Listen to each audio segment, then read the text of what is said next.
Hello and welcome to Capes and Coffee, your quick and nitty-gritty look into all things real-life superheroes. This episode will be the first of many in regards to outreaches.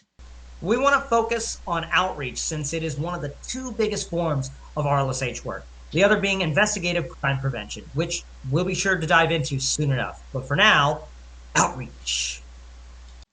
This week we'll have some great insights on outreach work from Dusk Citizen. Good Samaritan actually met up with them very recently. Think of Dusk as a weird hodgepodge between Where's Waldo and that kid who got hopped up on Hawaiian Punch at the birthday party, even though I specifically told Stacy that red food dye makes him really hyper. Now I have to deal with that aftermath. Thanks a lot, Stacy. Thanks a lot. But seriously, Dusk is a good guy with great experience that has served him well over the years, volunteering his time and energy to the people in the Staten Island area. It was a real treat being able to work with him.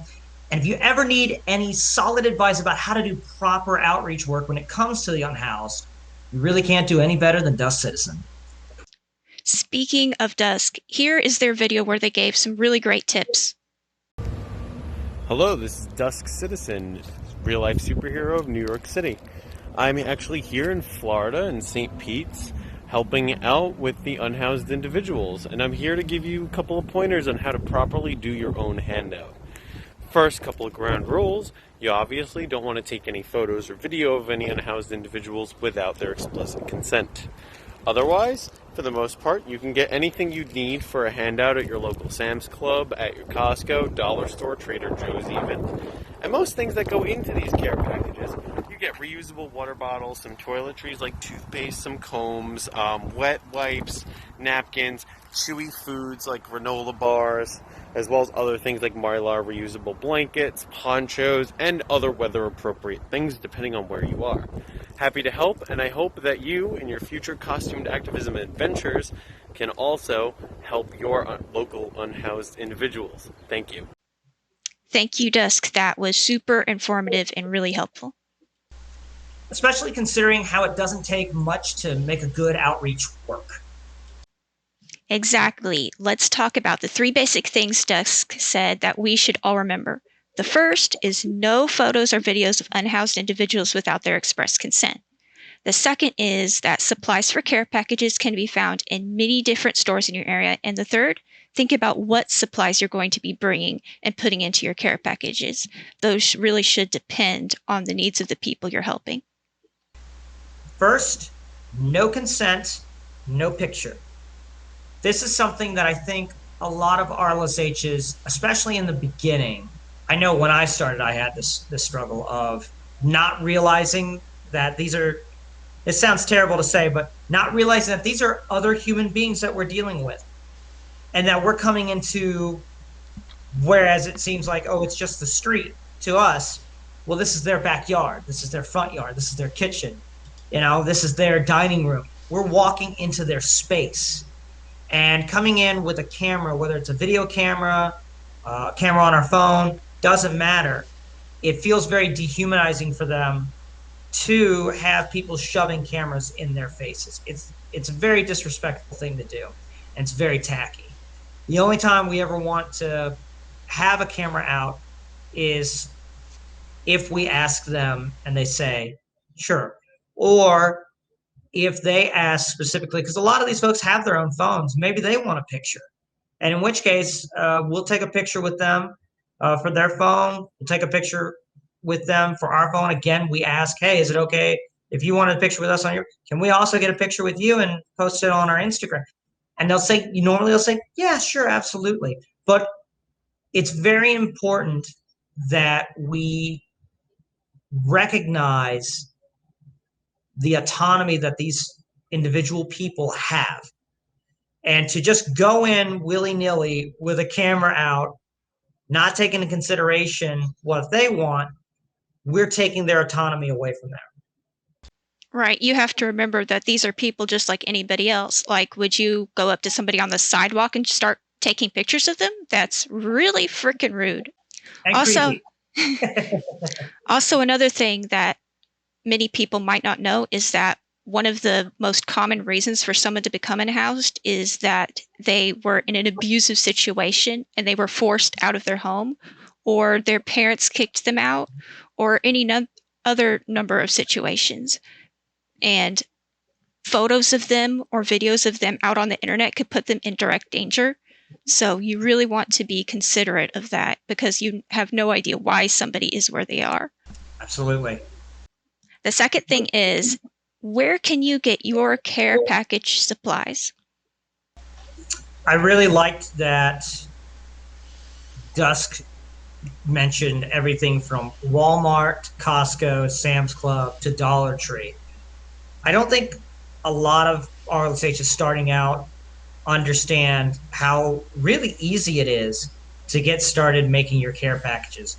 Yes, you can do what many heroes like Patriot here or Justice Johnson do when they approach different companies or organizations and are able to get large amounts of socks or large amounts of blankets or what have you.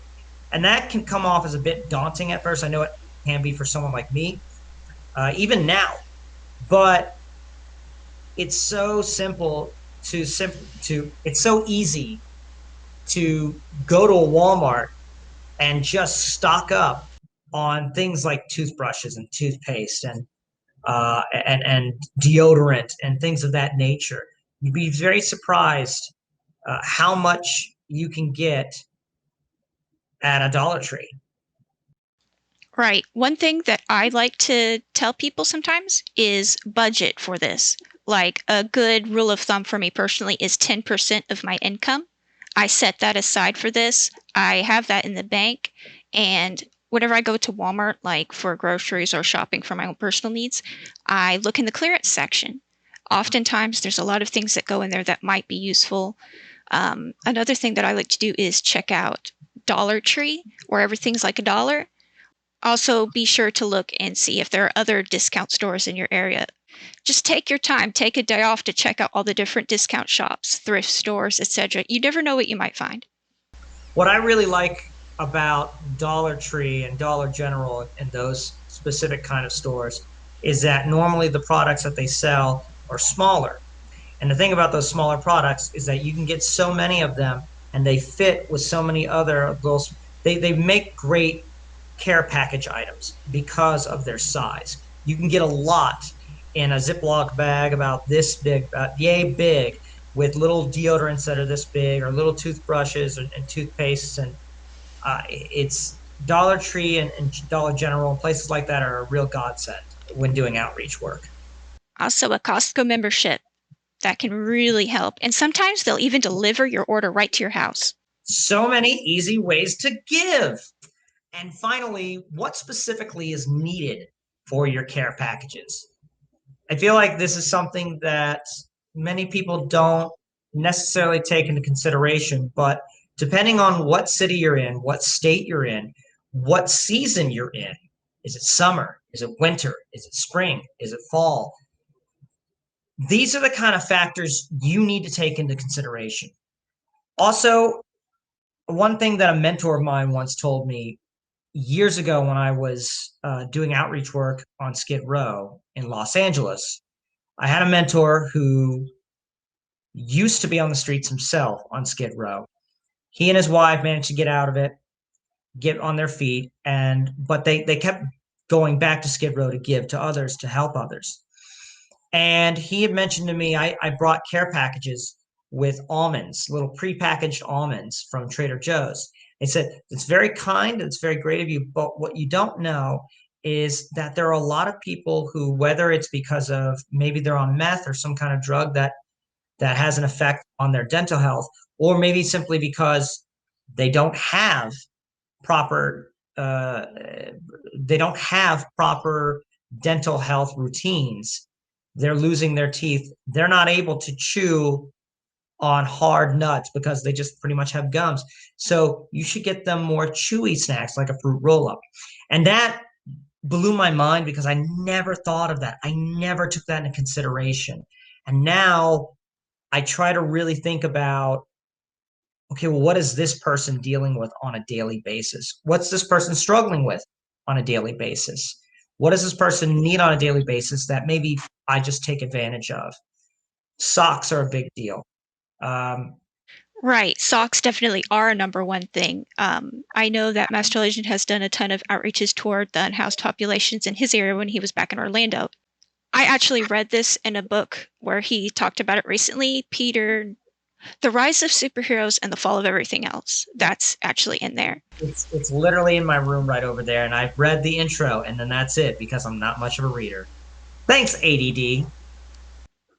But yes, socks, number one thing. I know that Bombas has a donation program. You can try to get on their wait list, but it's a long wait list. But socks, toothpaste, toothbrushes, chapstick, water Mylar, bottles. Mylar blankets. Yes, also I have heard that Mylar blankets can be a bit flimsy, so whenever you give them out, give out 2 at a time. It Oh, helps. it's good. That's good.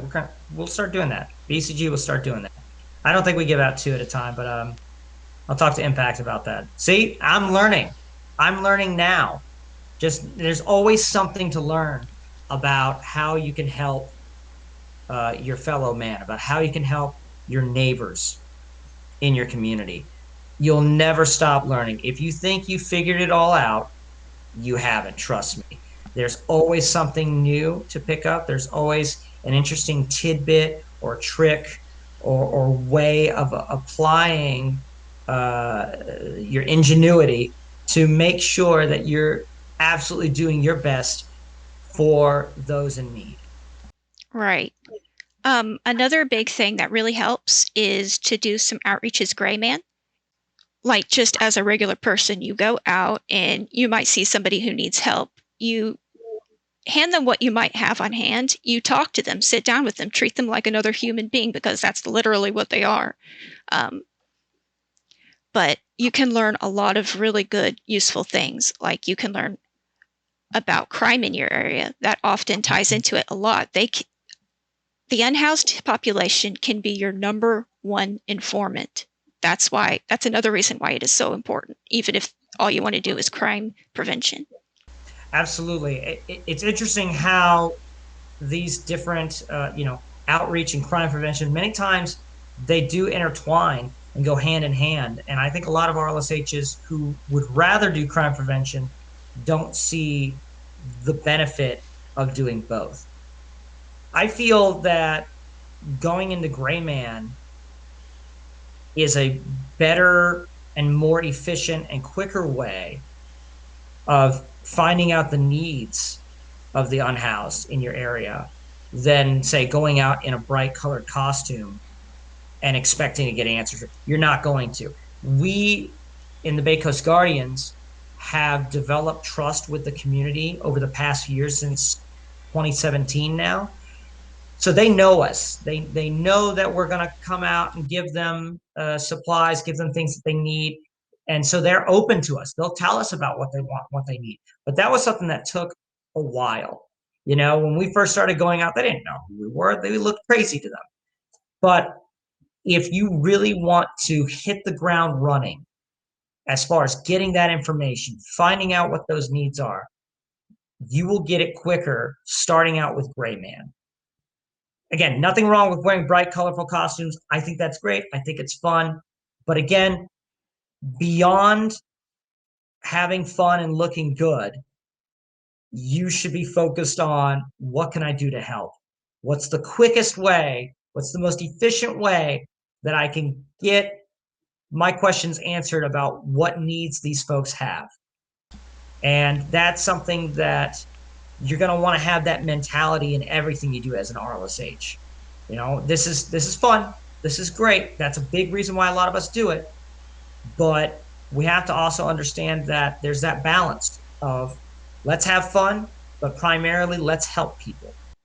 Right. The suit does fill another need sometimes, which is getting attention to a particular issue, because one thing that I've noticed is that people more easily ignore just a regular person helping someone out.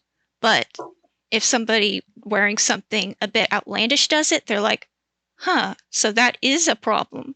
The thing is that you have to use everything at your disposal to bring attention to the need, helping fill the need. That's the important thing. And look at Sweet doing it. No, joking. Don't mind me, I'm an idiot. Da-da-da-da-da-da. Also, another thing that many people might not realize is you should be, whenever you bring food, it should be pre-packaged food, primarily. Yes. Because first, there might be some law against handing out food whenever you don't have a health license. Second, they don't trust you. They don't know who the heck you are. You could be one of those YouTubers making a prank video where you just go up to them with a camera in their face, hand them some food, and like, hey, you hungry? Eat this. And then they try to eat it, and it's either inedible or it's something that's gross, disgusting, can make them sick. Those are people that we call villains. Those YouTubers. I'm talking about the YouTubers. Those are bad YouTubers. Them's evil people. Whenever you're on the street, you just don't know who you can trust. All you can really trust in the end is yourself. So, pre-packaged food, it needs to be very visibly not tampered with.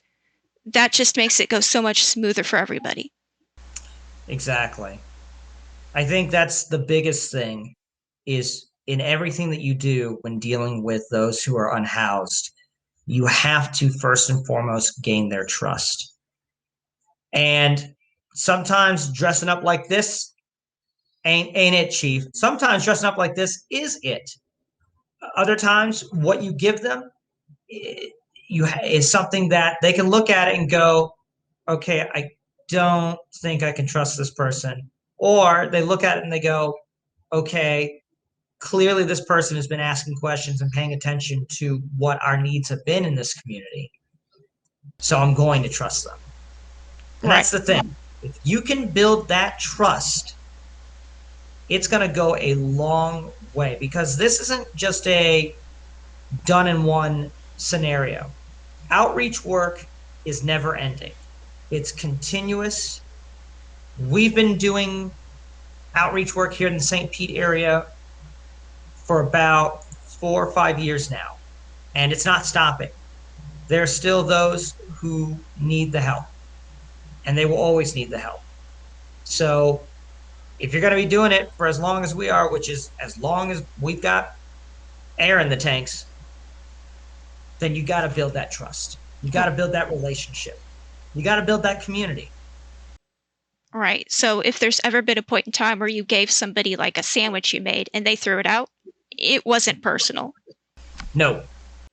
And it doesn't mean they weren't hungry either. They just weren't sure if they should or could eat it. Yeah. So always get the prepackaged goodies. And then that way they can rest a little bit easier, because they're on edge all the time. They don't know who to trust. People are they're unprotected from the elements. Many times those who are unhoused get harassed by police. I'm not trying to trash on all police or anything like that, but they do have a fear of the police, and it's understandable, because they're constantly being kicked to the curb, constantly being told, don't sit here, don't be on this bench, go away. So everything that you do has to be with the mindset of, they don't know me, they don't trust me, I need to earn their trust.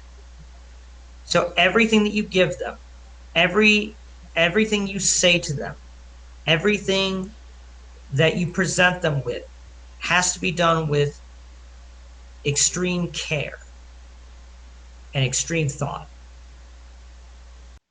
So there you have it, some really good ideas about how you can get started doing outreach work as a real-life superhero effectively.